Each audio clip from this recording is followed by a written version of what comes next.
She came out and took me to something was wrong with my knee. I have a knee replacement. And she was worried that there was something wrong with it. And she took me into the hospital. And I ended up getting a shot for it to get rid of the pain. And they prescribed me medication to take to get the swelling down out of my knee and around my knee because it was inflamed. And then we waited around for my prescription. Summer went swimming that day at the horse stables, I believe it was. And then we come back and I went in my camper, and after we brought my groceries in for me, and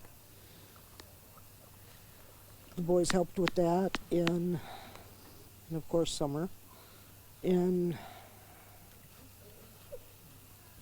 I laid down and went to sleep, and I got up and I was sitting in my doorway, and we come out, and Candace asked me what I was doing. I said, well, we got to transplant these little cactuses into bigger pots. And we did that, and then Summer come in and had a piece of peppermint, which is her favorite, and then she went in. She said, Mama, I want to go play with the boys. Candy walked her back to the house, and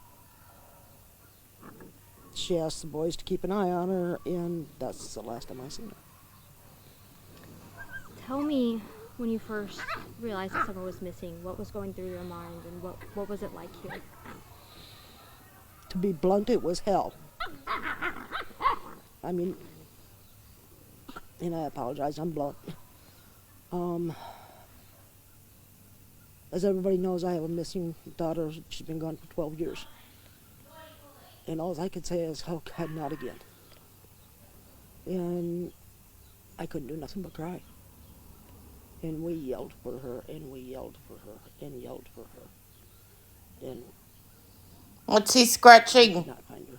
Candy was in hysterics. What's he scratching? And we never did find her. She called 911. And what's he scratching? We sent the boys down over the hill, and I stood in front of over by the edge there and watched them. And was praying to God every minute that nobody would take them.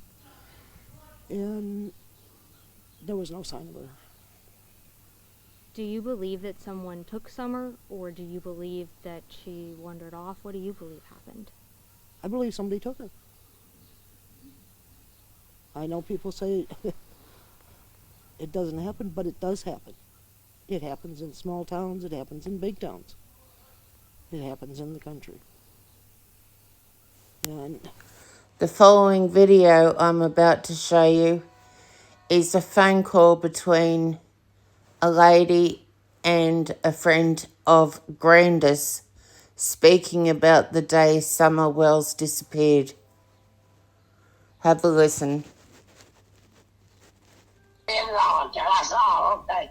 So she said after they swung and everything, she said they got back in the truck, her, Candace, Hunter, and Summer.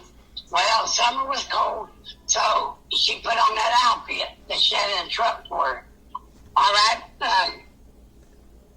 Summer said she was not feeling good.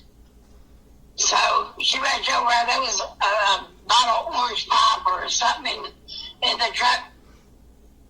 Summer reached over and took her a drink. Grandma yelled there and said, no, Summer, don't drink that. That's been in here for a while. Well, she put it back down. Okay. Then Grandma gave her a little bottle of water, one of mini water, she said.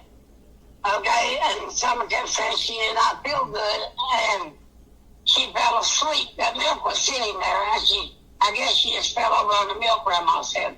Uh-huh. And then they took, well, in the meantime, they stopped at stores and got cigarettes and whatever. He said on TV, I heard her say that she went out to the truck and said that she wanted to see Summer. Well, she didn't, according to Grandma, that lady did not come out to that truck. Okay? After they dropped Tanner off, they went home. Back to where they lived. All right? Don and Candace were frequently on the phone throughout the day, and after returning home from a trip to the swimming hole, Summer began feeling unwell and eventually passed out near the milk cartons. When the family arrived home, Grandma went to lie down and mentioned that Summer's knee had only been treated at the hospital, not at home. Summer never got out of the truck upon arrival, and Candace called Don to tell him that Summer was sick and to ask if she should take her to the hospital. Following the call, Candace left the home with Summer while Grandma, unaware of the full situation, took a nap and did not see Summer leave the truck. About 45 minutes later, Candace returned in a panic, shouting that she could not find Summer. This series of events marks the last known moments before Summer's disappearance, raising questions about what happened during the time Candace was away, why Summer suddenly became ill, and why Candace seemed to need Don's approval before acting. Around 5:30, she was still laid down. She did not see Candace get on the truck, so she don't know if Candace and Summer was there or not. She did not see her. Because when she pulls up, the truck door is facing her daughter's house, so she could not see, if Summer was there or not. Because Summer's been too short anyway. But she did not see them get out of the truck.